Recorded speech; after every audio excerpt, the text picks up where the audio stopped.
News network में दोस्तों आपका स्वागत है। मैं हूं आपके साथ राशिद जहीर। वकील, इंजीनियर, डॉक्टर, नेता कोई भी अगर सत्ता पक्ष से जुड़ा हुआ है, वो इस बात की तमीज नहीं करता है कि मैं कहां खड़ा हूं। हाई कोर्ट ने सुप्रीम कोर्ट में चीखने लगा वकील, क्योंकि बीजेपी से जुड़ा हुआ बताया जा रहा है।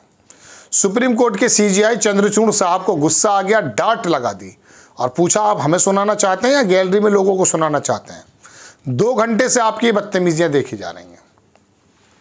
पता चला वकील साहब ठंडे हुए, बीजेपी के पक्ष के थे, कॉन्फिडेंस लबरेज है, लेकिन सीजीआई के सामने तो जरा सा मोदी जी भी थोड़ा सा, मैं कह सकता हूं कि सीजीआई के सामने तो सब कुछ चौकस होकर खड़ा होना चाहिए।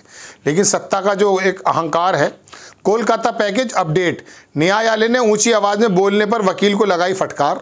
हिंदुस्तान ने भी इतना ही लिखा है। मैं एक जगह खबर सुन रहा था, बताया कि ये वकील सत्ता पक्ष का बंदा है, मतलब बीजेपी का बंदा है। ठीक है जनाब, ये आपने देख लिया है। इंट्रो में बदलाव किया गया है। खबर क्या है वो मैं दिखाता हूं आपको दोस्तों। खबर यह है कि सुप्रीम कोर्ट की एक पीठ ने कोलकाता मामले में सोमवार को दलील पेश किए जाने के दौरान एक वकील से ऊंची आवाज में बोलने को लेकर उन्हें फटकार लगाई। पीठ ने कहा, क्या आप अदालत कक्ष के बाहर गैलरी से अपनी बात कहना चाह रहे हैं? मुख्य न्यायाधीश डीवाई चंद्रचूड़ की अध्यक्षता वाली पीठ ने शीर्ष अदालत को संबोधित करते वकील कौस्तव बागची के तरीके पर आपत्ति जताई। मुख्य न्यायाधीश ने उन्हें सख्ती से कहा, मैं पिछले 2 घंटे से आपका व्यवहार देख रहा हूं। आप ऊंची आवाज में मत बोलिए, आवाज नीचे रखें। आप उच्चतम न्यायालय के 3 न्यायाधीशों को संबोधित कर रहे हैं, ना कि यूट्यूब पर कार्यवाही का सीधा प्रसारण देख रहे दर्शकों को। पीठ पश्चिम सरकार से कह रही थी कि अगर प्रदर्शनकारी चिकित्सक मंगलवार शाम 5 बजे तक अपनी ड्यूटी पर लौट आएं तो वो उनके खिलाफ कोई प्रतिकूल कार्रवाई ना करे। तभी बागची ने हस्तक्षेप किया, जिसके बाद न्यायमूर्ति चंद्रचूड़ ने यह कहा और टिप्पणी की कि पश्चिम बंगाल सरकार की ओर से पेश हुए वरिष्ठ अधिवक्ता कपिल सिब्बल ने शीर्ष अदालत को आश्वस्त किया है कि दंडात्मक तबादले सहित कोई प्रतिकूल कार्रवाई नहीं की जाएगी। पीठ और सिब्बल जब विषय पर एक दूसरे के विचारों सुन रहे थे, तभी बागची ने हस्तक्षेप किया। ये जब भी बोला करते हैं। अब मैं आपको इसकी दूसरी खबर दिखाता हूं। एक साहब ने कहा, ये कौन है? ठीक है जनाब, आप देखें, आरजीकर, ये एबीपी ने छापा, RG Kar medical rape murder case, Kapil Sibal दे रहे थे दलील, तभी किस पर भड़के सीजीआई चंद्रचूड़ बोले, सुनिए, आवाज नीचे रखिए। अब ये अखबार है ना, सारे लिख रहे हैं, लेकिन सत्य हिंदी पे मैं सुन रहा था कि बीजेपी का बंदा बताया जा रहा है। ये सबने कहा कि तमाम वही बात है, दोबारा मैं दोहराना नहीं चाहता, लेकिन मैं बताना ये चाहता हूं कि दोस्तों ये बात है उस बागची को लेकर। बागची कौन है? भारतीय जनता पार्टी से जुड़ा हुआ बंदा बताया जाता है। बीच बीच में जोर जोर से टोकने लगा। अब सीजीआई को गुस्सा आना ही था, लेकिन इन लोगों का कॉन्फिडेंस देखिए। सुप्रीम कोर्ट का प्रांगण हो या आम मंच हो या बाजार हो, ये इस तरह से बोलते हैं जैसे इनका वाकई पूरा राज चल रहा है।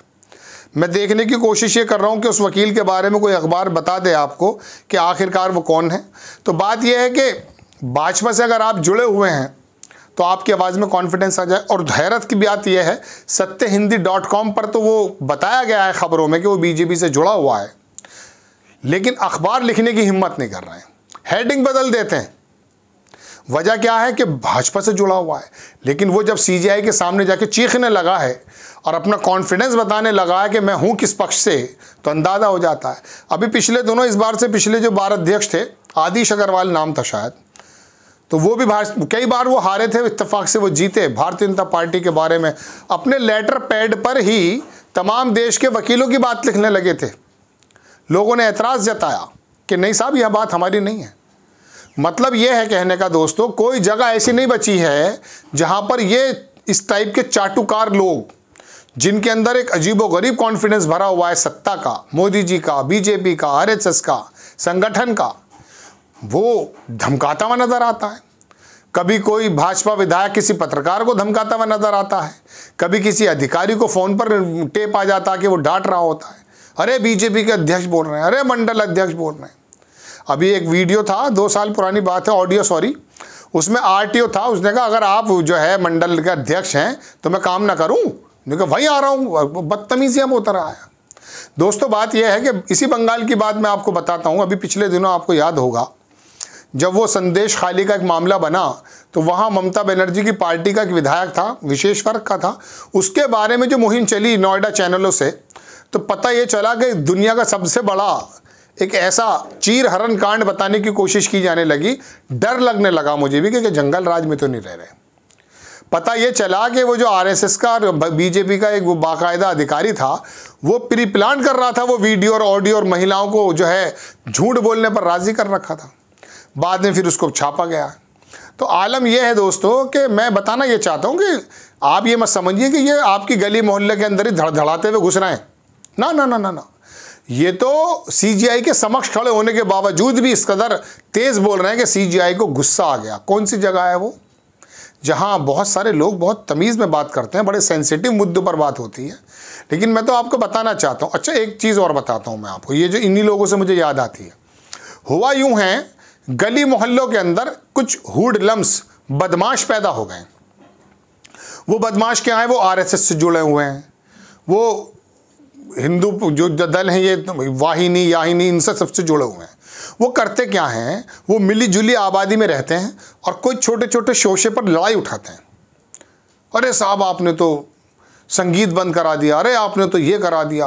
फिर वो आपस में दो पक्ष रह रहे हैं, वो फैसला भी हो जाते हैं, लेकिन उसको एक ऐसी हवा दे दी जाती है कि इस लड़ाई को आप अखबारों के ज़रिए हमारे ज़रिए बड़ी बना दें। अरे देखिए विशेष समुदाय के लोगों ने ये कर दिखाया है।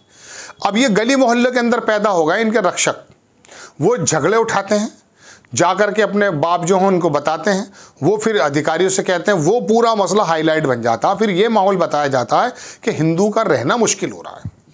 5000 साल से रह रहे हैं, 1500 साल से रह रहे हैं, 500 साल से रह रहे हैं, कोई प्रॉब्लम नहीं है।